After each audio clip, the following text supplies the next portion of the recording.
Okay, great. In the immortal words of Monty Python, and now for something completely different. Um, I'm going to sort of pick up where I left off yesterday. Yesterday, I spent quite a bit of time telling you about the kinds of approaches we're using to follow single molecules of different things around in living embryonic cells, and some a little bit about how we analyze the data. And what I want to do today is tell you about how we're using those kinds of approaches to ask some specific questions in the context of cell polarity and asymmetric cell division in early embryos. And so what I want to do is give you now, really tell you about two stories that exemplify this from recent work in the lab. One is going to be about the dynamics of assembly of the contractile ring that is used to pinch a cell in two during cell division. And the other is about the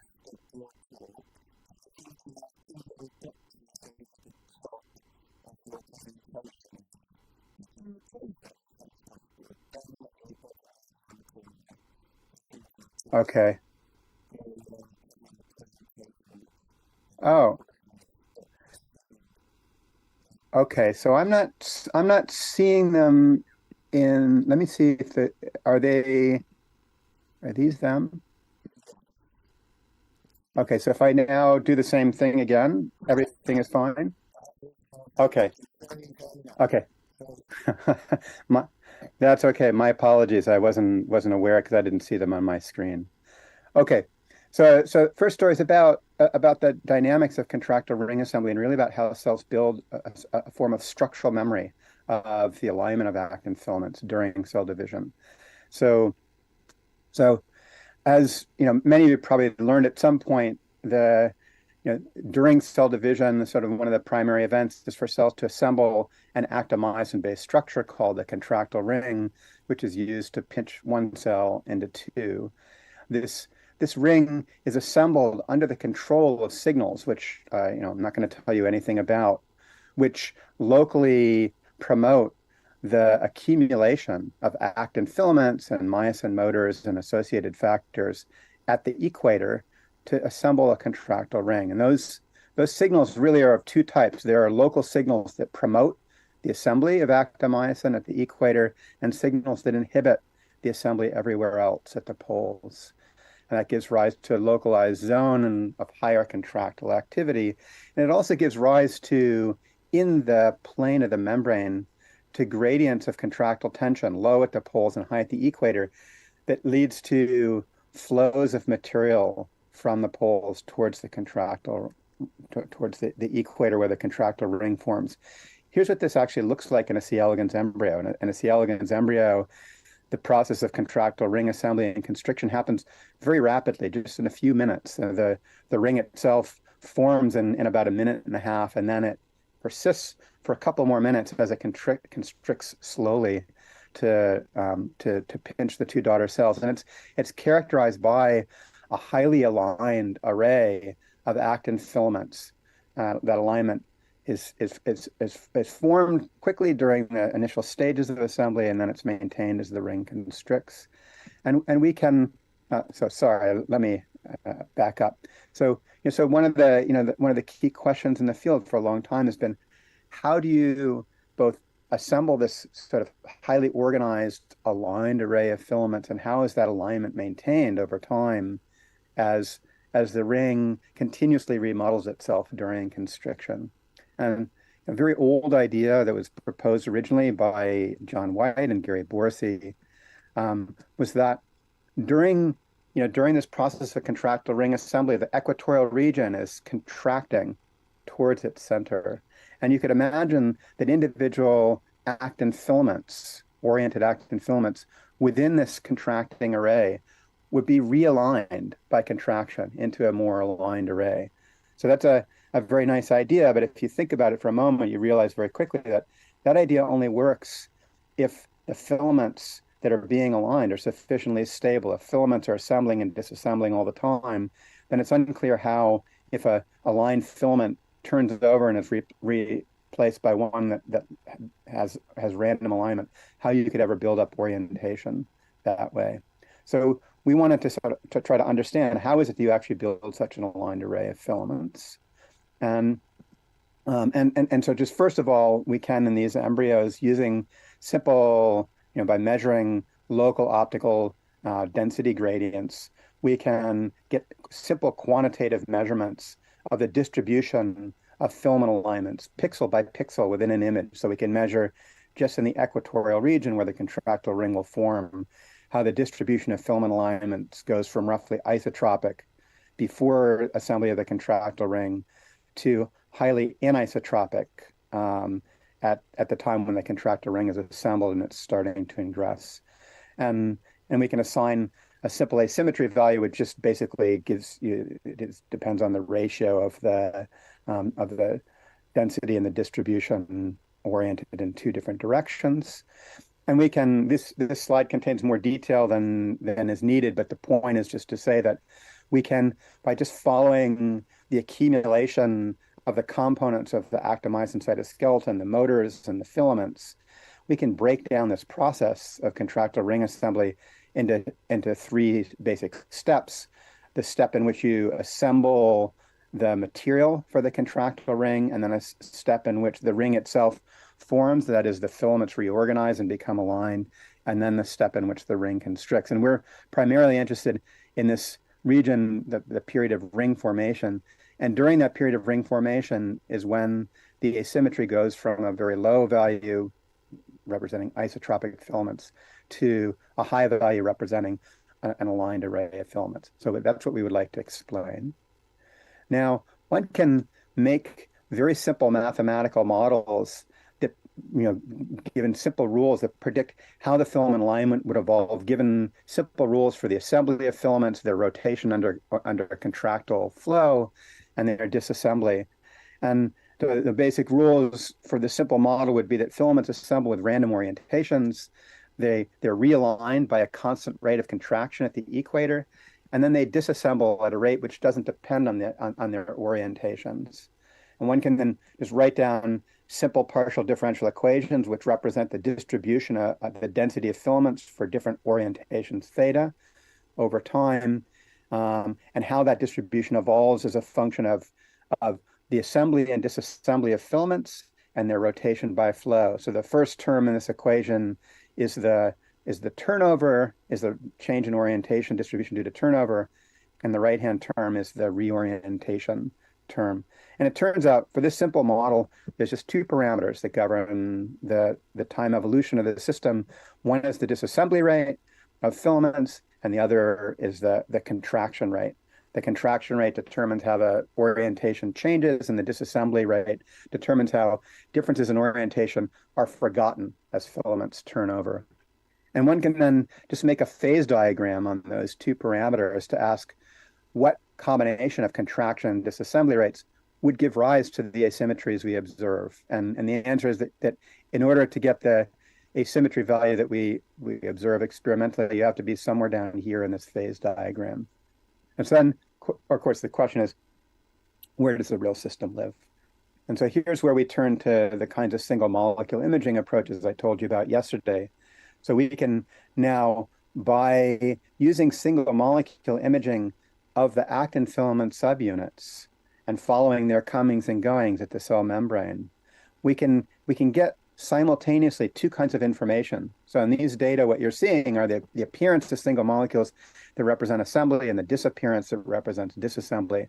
But you're also seeing, during the time that a molecule is at the membrane, it's moving. Those movements are relatively slow, but you can follow them over time.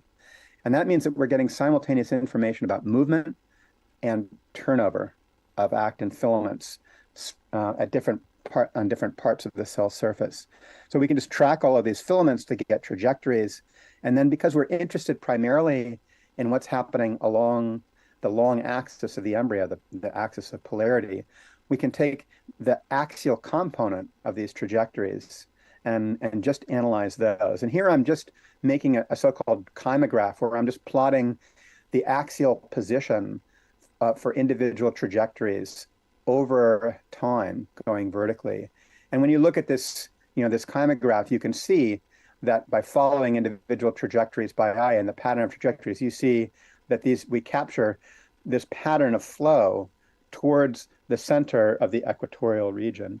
And we also capture information in the links of these trajectories about the turnover rates. And so one can then just use the kinds of analyses I talked about yesterday to actually get back out quantitative measurements from those data. So first of all, we can just, at any particular axial position, we can just average all of the axial velocities at that particular position, and therefore, and then average over over a particular time interval to get, for an individual curve, a plot of the axial speed or velocity. This is actually velocity, not speed, at different time points during contractile ring assembly as a function of position.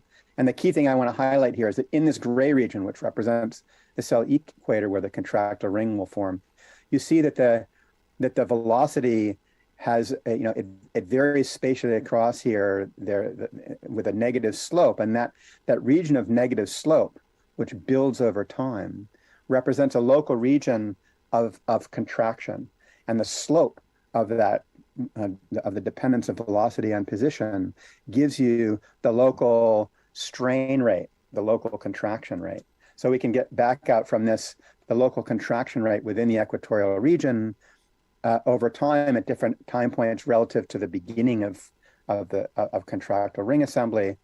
And here's what those data look like. And in particular, we can get a single number, which is the maximum contraction rate. Okay, so that pins one of the parameters in our model. And then, as I talked about yesterday, we can plot so-called release curves or survivorship curves and fit exponentials to those curves to estimate the disassembly rate of actin filaments locally on the membrane near the equator. And we see that these data are very well fit by single exponentials, indicating what looks like first order disassembly. And when we measure the disassembly rate, we find that the disassembly rate gives a mean lifetime of polymerized actin subunits of about 8 seconds. So the actin filaments are turning over on a time scale which is actually much faster than the time scale in which the contractile ring is assembling and doing its job. So the contractile ring is sort of continuously rebuilding itself over time as it forms and does its job. And in particular, when we take those two parameter values and map them onto a phase diagram, we see that the simple model just simply couldn't produce the degree of filament alignment that we observe. So there has to be something additional at play in the system. And now going back to this simple model, you could imagine two general possibilities. One is that this assumption that filaments assemble with random orientations is not true, but instead the orientation of assembly is somehow biased. And the other is that the disassembly rate could be dependent on orientation for actually, for example, correctly oriented filaments could somehow be preferentially stabilized. So I won't go into details, but it turns out we can, just using simulations and comparison to measured distribution of filament lifetimes, we can rule out the possibility on the right. And that sort of steers us towards thinking about this other possibility that filaments could assemble with random orientations. And here we then turned again to single molecule imaging, but now we use a different trick where we, instead of looking at the actin filament subunits themselves, we look at the molecule called formin, which is the assembly factor that sits at the growing tips of actin filaments and remains associated with those growing tips as they grow, so that the displacements of the formin molecule give you a direct readout of local assembly of a single filament. So here's what that raw data looks like. If you stare at this data for a while, you'll see there are lots of bright speckles on the cell surface. Some of those speckles appear to be roughly stationary, but you can also detect cases where there are speckles that are moving in a directional fashion. And with some image processing tricks to isolate the rapidly moving speckles from the ones that are stationary, and then particle tracking, we can now pick out individual trajectories that represent local directional assembly. And then we can measure the speed of assembly. And when we do that, we recover a distribution of speeds, which is similar to what others have measured before under other conditions. So this gives us strong confidence that we're really looking at a direct readout of filament assembly. And now for us, the key question then is the orientation of filament assembly or filament elongation biased at the equator relative to the poles? And so here again, we can start with all of the trajectories of single foramen molecules that we recover in the embryo during this period of time. And we can isolate using some simple image processing tricks, those that are using simple filters, those that are moving rapidly and directionally, so the ones that represent filament elongation. And now we can just look at the distribution of orientations of elongation, either at the poles or at the equator, either at the beginning of contractile ring assembly or towards the end. And here's what we see. At the beginning, before the contractile ring assembles, the orientations of filament elongation are essentially isotropic, both at the cell equator, where the contractile ring will assemble, and at the poles. But a short while later, 90 seconds later, when the contractile ring is now formed and represents a highly aligned array of filaments at the equator, now the orientation of filament assembly at the equator is highly biased towards the direction perpendicular to the long axis, whereas the distribution of orientations at the poles, where the orientation of filaments is still isotropic, itself remains isotropic. So that told us that the distribution of filament elongation orientations seems to evolve to match the distribution of existing filament orientations, which suggests that there may be a relationship between the two. And to look at that more closely, we can now actually track. Oh, I see. I see that I duplicated a slide, so I'm just going to skip that. We can use multicolor imaging where we simultaneously label the actin filaments in green and the foramen in red to track the relationship between the foramen movement and existing actin filaments. So here you're seeing an example where a foramen moves into a region that didn't contain an actin filament and leaves an actin filament in its wake, which is what one would expect. But what's more striking for us is that we see a high frequency of cases in which the foramens, which are now magenta, are moving along existing filaments. And in fact, you can see examples, I'll highlight this one at the bottom, where a moving foramen molecule moves along one filament or filament bundle in one direction, then it encounters another one and actually switches direction to follow its orientation. So this strongly suggests that there's some mechanism by which growing actin filaments use existing filaments as a cue to align their growth. And we can look at this another way by focusing our attention just on the equatorial region delimited by these white vertical lines, and ask what happens to single growing actin filaments that start growing outside the equatorial region where filaments are not oriented, and they enter the region where the filaments are highly oriented. And these are just multiple examples showing filaments that grow into that region and then turn as they go. And we can take examples of these kinds of data and reorient and align them relative to a single reference crossing point into the equator to compile information about how these trajectories change their direction over time after they enter the equator. And what we see is that early on, just at the beginning of this process, the filaments seem to enter in random directions, and there's not a whole lot of turning. But as the filaments become oriented within the equator, they begin to act as a strong cue, so that within a few minutes within a few seconds of entering into the equatorial region, growing filaments have realigned to align with the existing filaments. So that suggests that there's some very strong local effect in which the orientation of existing filaments dictates the orientation of growing filaments.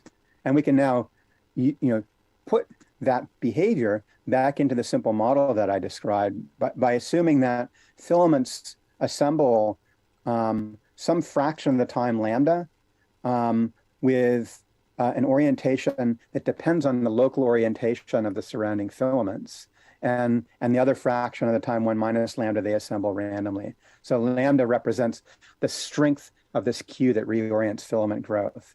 And incorporating that into this simple model, what you see is that it just introduces a single term now, a single multiplier, the dissociation rate, 1 minus lambda, and gives rise then to sort of an effective lifetime of filament orientation, which is the lifetime of individual filaments, but now scaled by this factor 1 minus lambda. And so you can see as the strength of this orientation Q lambda approaches 1, the effective lifetime of filament orientation approaches infinity. So in essence, by tuning this this alignment Q, an embryo can build essentially a structural memory of local filament alignment, and to increase the duration of that memory by whatever factor it wants. And one can then ask, well, what is the actual value of lambda in the system? And we can again go back to simulations to address this. We can use simulations first of all to estimate how strong, what would the value of lambda have to be in order to explain the degree of filament alignment we observe after 90 seconds. And it turns out that's a value of about 0.9. And then we can, conversely, we can estimate the actual strength of lambda by comparing the distributions of filament orientations at the equator with the distribution of filament assembly orientations, and ask what value of lambda would give you that relationship between the filament orientation bias and the assembly orientation bias. And it turns out that again is a value of lambda about 0.9. So it looks like in these embryos, the strength of this effect is sufficient to explain the ability of this relatively slow contractile flow to align a population of filaments, even though the individual filaments are turning over very rapidly. So it's a form of structural memory that comes from alignment of growth of filaments with existing filaments.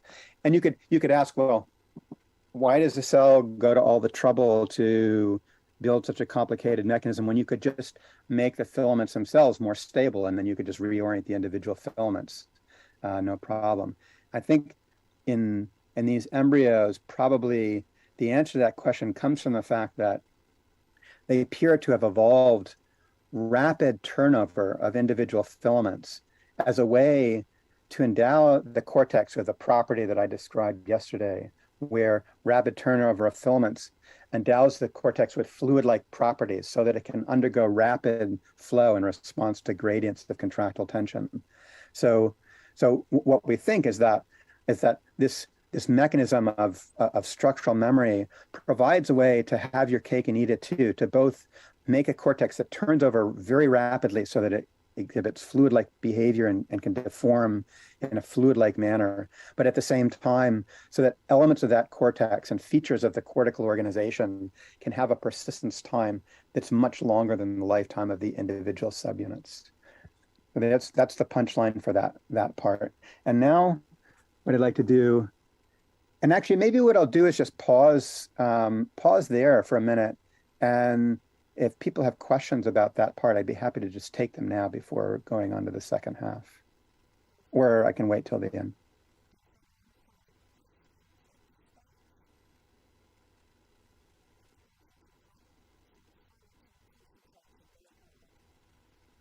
Okay.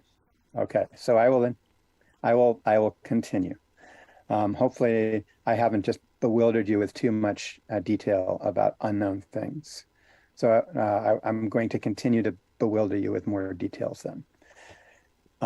So the second story that I want to tell you about goes back to, again, what I introduced yesterday, which is this question of cell polarity, in particular, how this single cell creates and maintains dynamically stable asymmetries in response to a transient polarizing Q.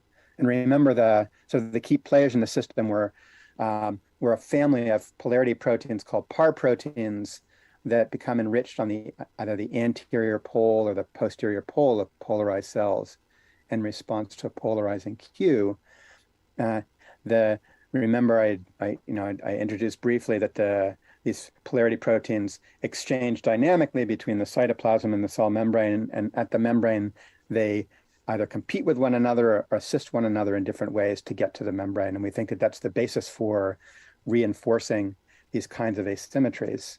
These asymmetries form, this is again a reminder, in response to this transient sperm cue.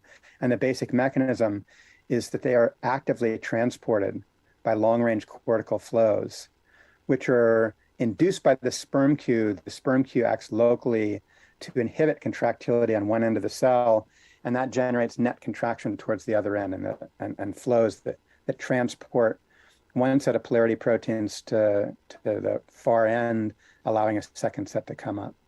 And then when the cue is gone, these asymmetries are reinforced, and they're reinforced by a combination of these mutually antagonistic interactions I talked about before, and also they're reinforced by the fact that the actin cytoskeleton itself is asymmetric. That asymmetry is under the control of the PAR polarity proteins, and it gives rise to a pattern of persistent flows that continue to redistribute the polarity proteins. And so we think that the maintenance of these asymmetries is due to a combination of this biochemical network of mutually antagonistic interactions and the cortical flows, and that the two are coupled to one another because the flows, in ways that I'll tell you a little bit about, couple to transport of the polarity proteins, and the polarity proteins control the flow. Now, experimentally, it turns out we can decouple the contributions of those two factors, because we can just, using genetic tricks, we can turn off contractility in already polarized cells during this so-called maintenance phase. And when we do that, the cells, which are already polarized, retain their polarity. And that says that there is a mechanism for stabilizing these asymmetries that depends just on the interactions among the polarity proteins and not on flow. And we can understand that, and then understand how it couples to the flow. So let me tell you a bit about the first part now. And here's where I just want to step back and again say that the very simple model for how this works is that you have polarity proteins that exchange dynamically between the cytoplasm and the membrane. At the membrane, they're either moving freely by diffusion, or they're coupled in ways I'll talk about in a minute to the actin cytoskeleton, and their movements are restricted or dictated by patterns of flow. At the membrane, they encounter one another and mutually promote one another's dissociation. And in addition to that, as you'll see in a minute, there are also mutually reinforcing interactions. So one can make very simple mathematical models, sort of collapsing all of the detail into a representation of this very simple kind of mutually antagonistic interaction. And those kinds of models predict that under the right conditions, a system like this can generate bistable dynamics in which either the red proteins or the green proteins can occupy the membrane stably to the exclusion of the other. And the basic ingredients for that, it turns out, and I'm sure many of you are familiar with these kinds of models, is that you need mutually balanced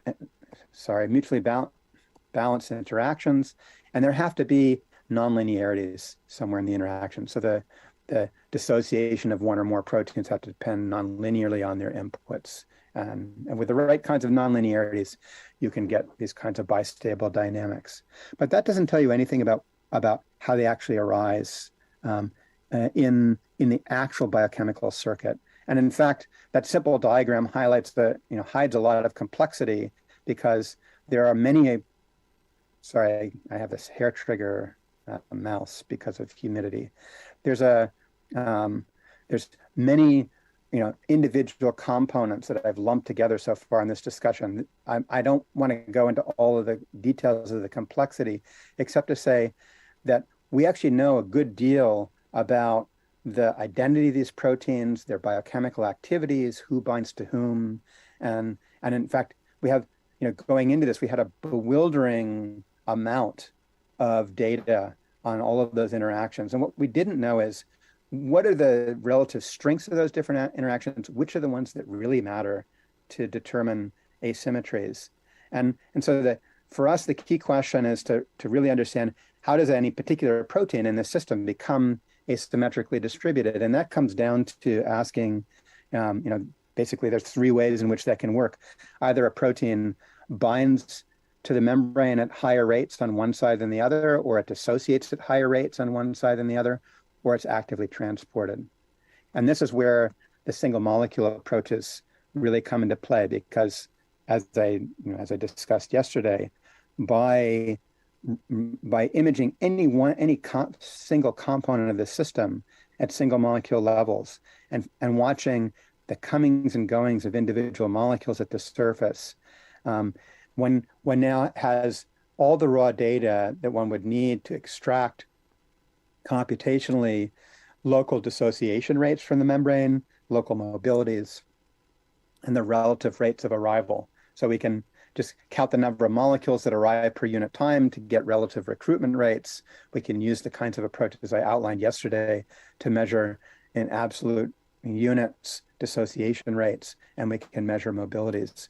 And most importantly, we can ask, how do those quantities depend on the presence or absence of other components of the system? So we can ask, how do the quantitative behaviors, movements, and exchange rates that determine the asymmetry of one protein depend upon other proteins that we think it interacts with?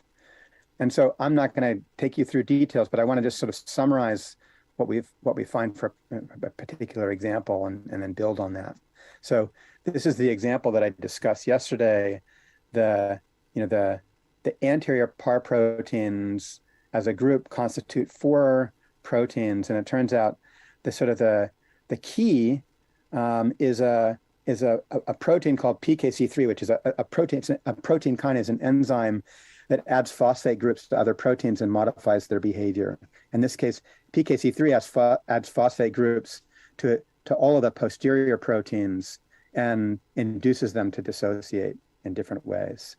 And PKC3 forms a complex with this other green protein PAR6, and it, as I talked about yesterday, it can form a trimeric complex either with this oligomeric scaffold PAR3 or this other protein CDC42.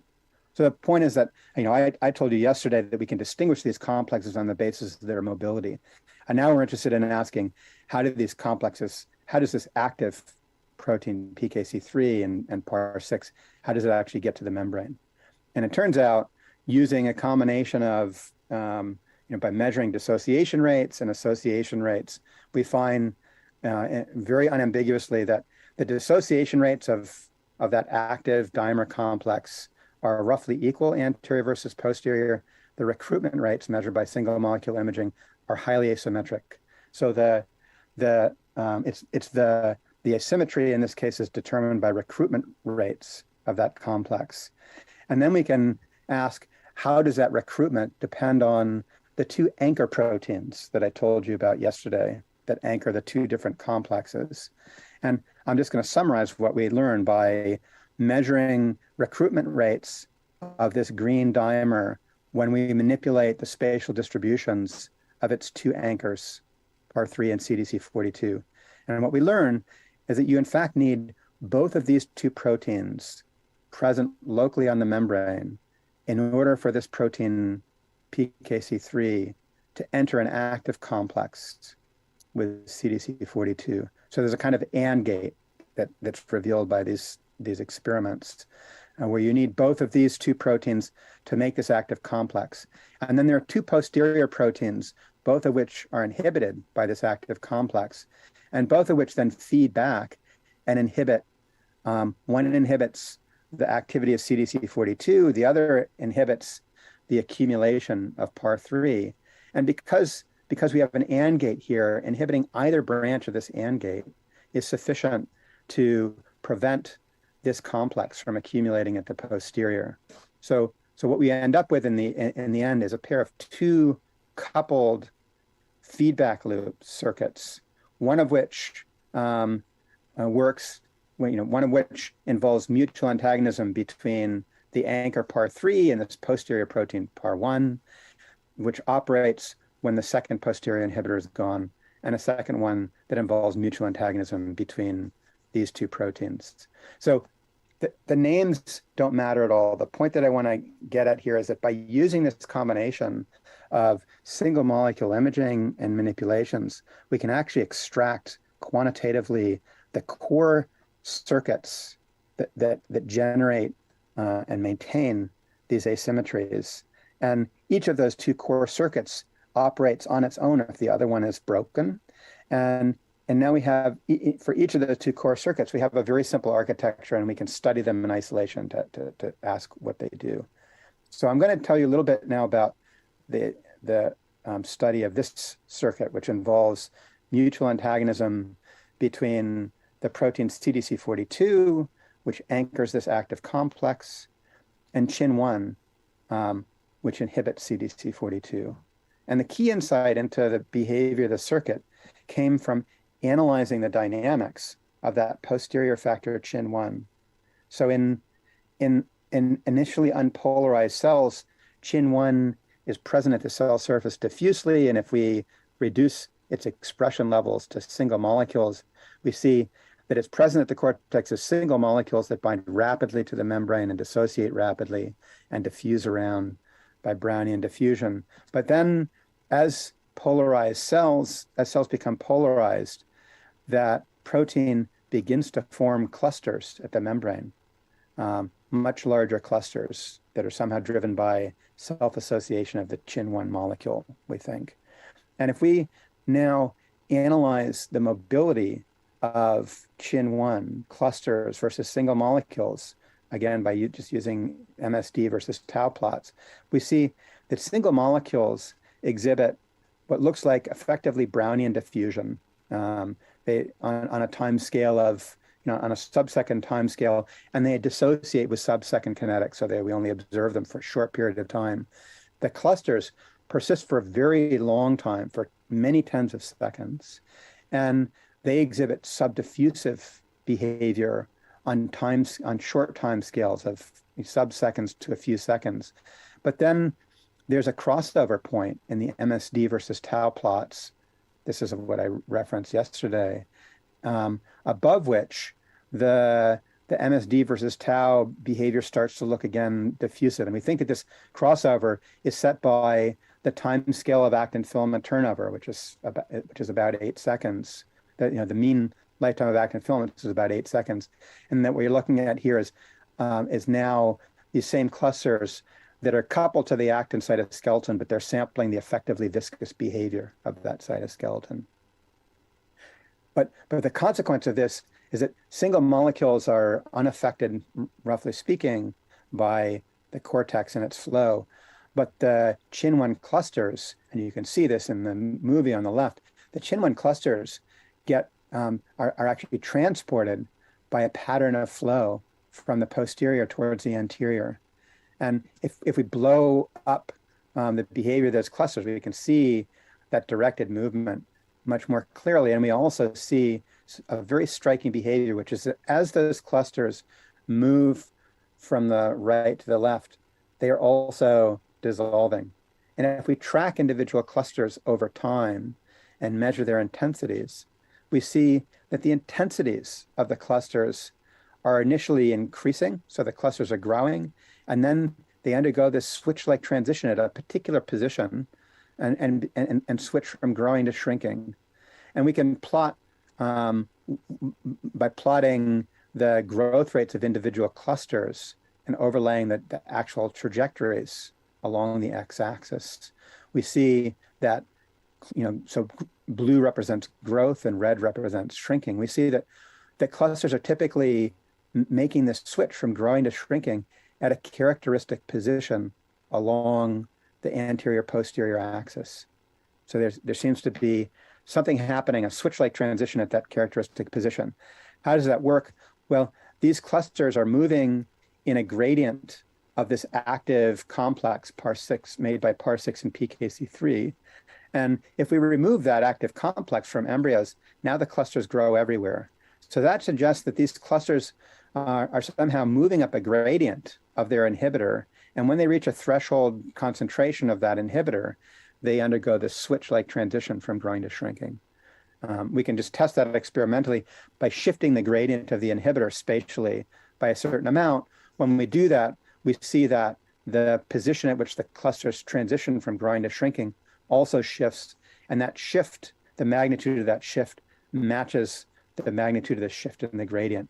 So this is very strong evidence that there is some underlying behavior where the clusters switch from growing to shrinking as they cross some threshold level of an inhibitor, which is spread out as the gradient coming from the other end. And so what are the consequences of that? Well, if there is this transition from growing to shrinking at a characteristic threshold level of the active kinase complex, that implies that across that threshold, there's going to be a sharp switch-like transition in the local density, because on one side, the clusters grow, and because they're stably associated with the membrane, they accumulate to high levels. Whereas on the other side, the clusters shrink, and because single molecules dissociate rapidly, the density goes way down. So this gives rise to exactly the kind of ultra-sensitive dependence of accumulation on the density of an inhibitor that you need in these kinds of simple models to generate bistable dynamics. And indeed, if we now build a model that incorporates the sort of the details of what we know about the interactions among the different components of the circuit, and we use experimental measurements to parameterize the key parameters, to quantify key parameters that determine the behavior of this model, what we learn is that not only is a simple mutually inhibitory circuit have the right architecture to generate bistable dynamics, it's actually quantitatively tuned to exhibit bistable dynamics. And if we now, so that tells us that, this ability of a protein to cluster, the dynamic coupling to the membrane, and the stable binding that clustering confers, and it gives you this kind, and this threshold dependence on an opposing kinase gives you bistable dynamics in the system. In addition to that, if we now build into this model the measured diffusivities of this active complex that we measure with single molecule imaging, and the mobilities that we measure for the Chin1 clusters, so we're now basically using a reaction diffusion model to ask how spatial distributions evolve over time. This model predicts that the anterior domain is just going to invade the posterior domain by diffusion, and that polarity will be lost. But that's ignoring the existence of these cortical flows that we observe during this phase in embryos, and which entrain the movements of the clusters going in the opposite direction. So if we build in that, if we build in those cortical flows and the counter transport of the clusters, we now, this model now predicts that the boundary between these two domains should be stable. So altogether, what this analysis shows us is that in this system, you can get a dynamically stable boundary in a polarized cell through a counterbalance of diffusive spread in a bistable reaction diffusion system, and a counterbalancing transport of clusters for one half of that system. I want to just check the time here. Okay, so I'm gonna now spend just the last few minutes telling you a little bit about the other half, the other side of this circuit. So what about the other half involving this protein par3 and par1? Well, it turns out that this system looks in some sense like a mirror symmetric version of the other one. That is, this protein par3 also forms clusters on the opposite side of the membrane. And this protein par1 is a kinase which is distributed as a gradient, and which inhibits the ability of this par3 to form clusters. So we think that this system may form, may operate in a similar way to stabilize boundaries. But in fact, we also know that if we remove both of these two posterior inhibitors, then the distributions of all of the posterior proteins we know about, they all go into the cytoplasm. This active complex that I just spent time telling you about becomes uniformly distributed. But this protein par3 remains stably asymmetric. And that tells us that this protein par3 has an ability on its own to remain dynamically stable once those asymmetries have been established. So how might that work? Well, it turns out that we know in this case that par3 is a protein that has the ability to self-oligomerize. It has a binding domain on one end that allows two molecules of par3 to bind to one another and to add a third and a fourth to form longer linear oligomers. And if we look at par3 at the membrane and we use a pulse of laser light to photobleach some of the fluorescent par3 molecules, we see that the fluorescence recovers rapidly and it recovers on individual par3 clusters, which tells us that these clusters are dynamically turning over on the time scale of about 10 seconds. And that tells us that this asymmetry of par3 clusters is something that's maintained actively in the face of continuous dynamic exchange of subunits within the clusters. So it's another form of dynamic stability. How might that work? Well, here one can think about a very simple model for how these, how clusters, how these clusters work. One can imagine that there are cytoplasmic monomers that bind to the membrane as monomers and then self-associate to form clusters. That cytoplasmic monomers can also bind directly to clusters. So this is just like a polymerization reaction in which monomers self-associate to form larger oligomers. And then one imagines that at the membrane, these oligomers will have dissociation rates that depend on their size, and they will have mobilities that depend on their size. And the consequence of this simple model, the predictions of this simple model, are, first of all, that at steady state, there should be a power law distribution of oligomer sizes, which is just characterized by the base of this exponent, alpha. And that if larger clusters dissociate more slowly than single molecules, then this distribution of cluster sizes gives rise to a form of nonlinearity in which the effective dissociation rate of the par3 molecules decreases sharply as a function of the total amount of membrane-bound oligomer. That's because as you have more of this protein at the membrane, more of it is assembled into oligomers. If those oligomers are more stably bound, the average dissociation rate will go down. So this model predicts a kind of feedback in which increasing accumulation at the membrane leads to more stable residence at the membrane. That, it turns out, is not enough to effectively stabilize an asymmetry of these molecules. But if you add a little bit of feedback in which molecules that are already at the membrane feedback to promote the recruitment of more molecules, then this simple set of reactions can give rise to dynamically stable asymmetries of a set of par3 oligomers at the membrane. And again, one can use very simple versions of this model to make a phase diagram which says that the ability to spontaneously form and stabilize asymmetries will just depend on the strength of oligomerization and the strength of this feedback on recruitment.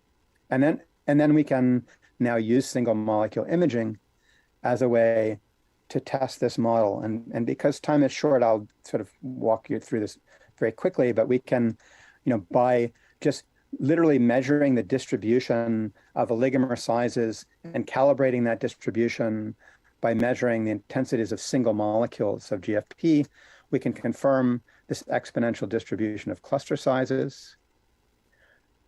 we can measure size dependence of dissociation by using fast single molecule imaging and tracking individual clusters over time and measuring their dissociation rates as a function of their size. And when we do that, we see indeed that there's this very, very sharp dependence of dissociation rate on cluster size. We can similarly characterize the dissociation of single par3 molecules from either the membrane or from from existing oligomers by using single molecule imaging at the membrane. So now we're just following, we've reduced the density of labeling so that we're just looking at single molecules. And we see now that if we see different behavior of these molecules, depending upon whether we're looking at the anterior cortex where par3 clusters are enriched, or the posterior cortex where par3 clusters are largely absent. And you know, what you can already see by eye is that there's more single molecules on the posterior, and the single molecules bind and are relatively immobile, whereas there's far fewer on the posterior membrane, and when they appear at the membrane, they're moving much more rapidly, suggesting that they're diffusing. So we now have a problem in which we're trying to analyze the behavior, the dissociation behaviors of a single species of par3, which may be in different binding states at the membrane. So how can we do that? Well, if we just take the subset of molecules that we detect on the anterior cortex, where the clusters are enriched, and we look at their MSDs for a fixed tau of 0.5 seconds, and compare the measured mean square displacements, the distribution of mean square displacements, to those predicted for single molecules diffusing in the membrane, we see a sharp signature of subdiffusive behavior for this pool of molecules. And we can then plot release curves for this pool of single molecules and see that they exhibit what looks like single exponential decay above a certain residence time.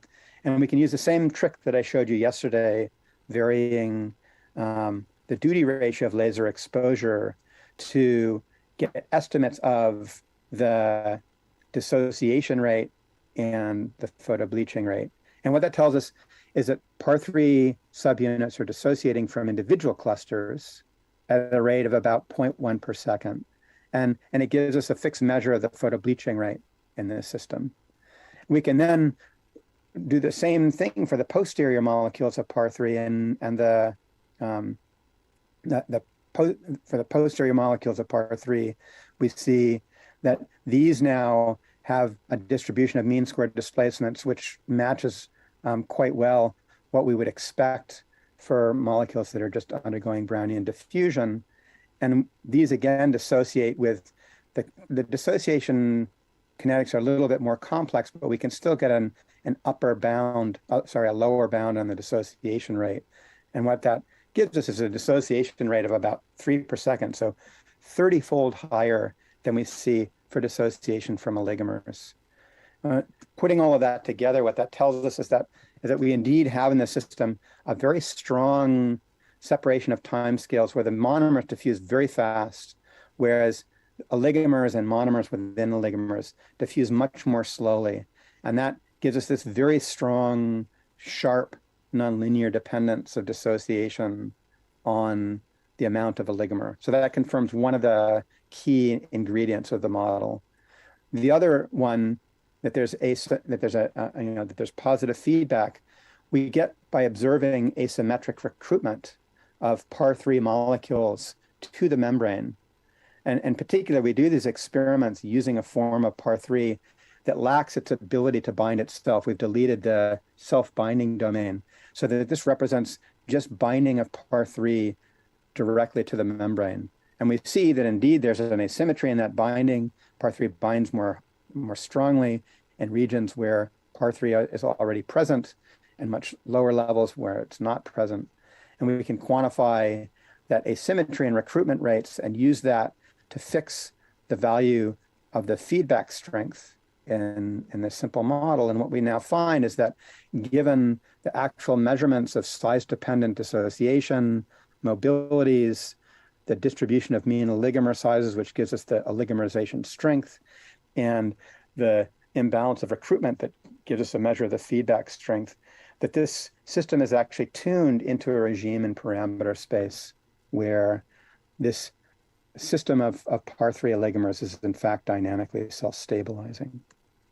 Okay, and just let me just see how I'm going a little bit over time, but I just want to make one last point in 2 minutes, which is to say that we can also measure the mobility of par 3 oligomers as a function of oligomer size. And we see again that there's a very sharp dependence of mobility on size. So the MSDs at a fixed tau go down sharply as you go from oligomer sizes, from monomers to oligomer sizes of 3 or greater. And above 3 or greater, the mobility of par 3 oligomers is effectively the same as the mobility of the actin network that sits beneath the membrane, which tells us that there's very strong physical coupling between the oligomers and the cortex. And if we build that size-dependent coupling, that size-dependent mobility into a model for this par 3 feedback system, what we learn is that because the dissociation dynamics are slow and the mobility is slow, that it takes a very long time for our spatial distribution of par 3 clusters once established to evolve over time. What that tells us is that viewed simply as a reaction diffusion system, this is a system that can pretty rapidly form an asymmetry, but then the spatial pattern of the asymmetry will take a long time to evolve. And what that means in principle is that the distribution of par 3 clusters is at the whim of the patterns of cortical flow that are imposed at the surface. So just to summarize, it turns out that that through this combination of single molecule imaging and modeling and experimental manipulations, what emerges is a picture of how stable polarity emerges through this dynamic opposition of clustered proteins, including par 3 clusters on one side and chin1 clusters on the other side. And then what the clustering confers to this system is both different forms of nonlinear dependence of growth or dissociation of clusters and at the membrane, and also very strong coupling, physical coupling to cortical flow.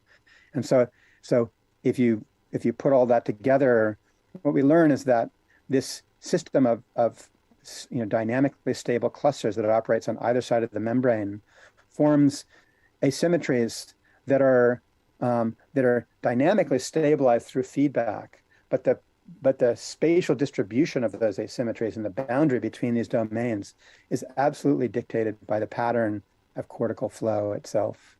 And if I had more time, I could tell you about how we think that pattern of flow arises through feedback between all of these different components. But I'm just going to stop there. And I want to now, because I didn't do that the other day, I want to acknowledge the people who have contributed to this work in my group over the years. Francois Robin in particular was the architect of the single molecule approach when he was a postdoc in my lab. He was assisted by Baishu Yao and Will McFadden. The work that I told you about on contractile ring assembly was done primarily by Yoon and Lee, but also Rachel Kadzik, who's currently in the lab, and Yoon and Baishu and Charlie Lang and Alex Anakin and Sam Lee and Saylor all contributed to the polarity work. Thanks, and I'll stop there.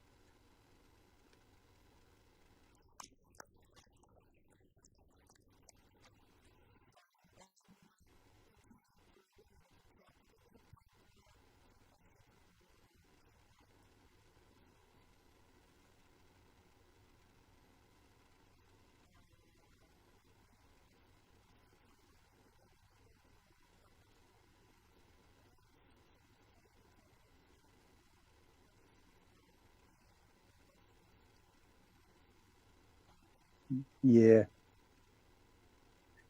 that's a very good question. So we actually we've actually gone back and forth between different classes of models to explore these dynamics. So very often we use simple deterministic reaction, advection, diffusion style models, but we've also done a lot of agent-based simulations as well, and that becomes particularly important when you're really trying to understand something about how the known heterogeneous dynamics that we can access at the single molecule level give rise to collective behavior. The which of those choices we make is sort of dictated by both how much data we have and whether we're using those models to generate intuition about what might happen, or to, for example, to interpret sharply single molecule data.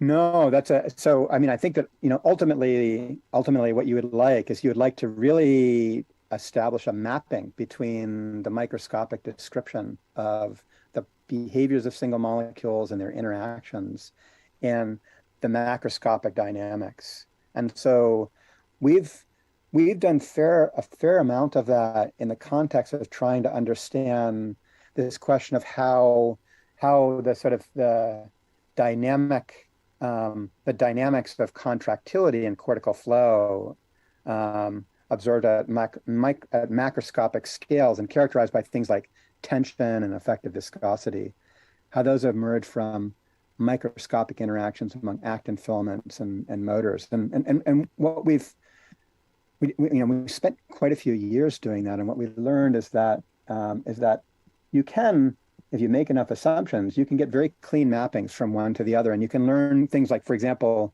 for us, a key sort of insight was that at the microscopic scale, a key determinant of whether of the sort of the fluid-like behaviors of a network is how fast the filaments turn over. And that conclusion turns out to be relatively insensitive to many details about the microscopic organization of the actin network, things that we don't necessarily have experimental access to. On the other hand, if you want to make predictions about how the ability of a disordered network to generate net contractile force and the magnitude of that force, how that depends on the microscopic details, that turns out to be much more subtle. That there are many ways in which you can arrange oriented filaments and motors and link them together in different ways with different architectures that have, that yield profoundly different expectations about the emergent behavior. And going back to your question, also the way in which stochastic behavior enters in at the microscopic scale can really shape those dynamics as well. So this is I'm sure this is a question many of you are addressing in the context of other problems, how you walk effectively back and forth between those scales using models is it seems to me it's like one of the fundamental questions in trying to address these problems.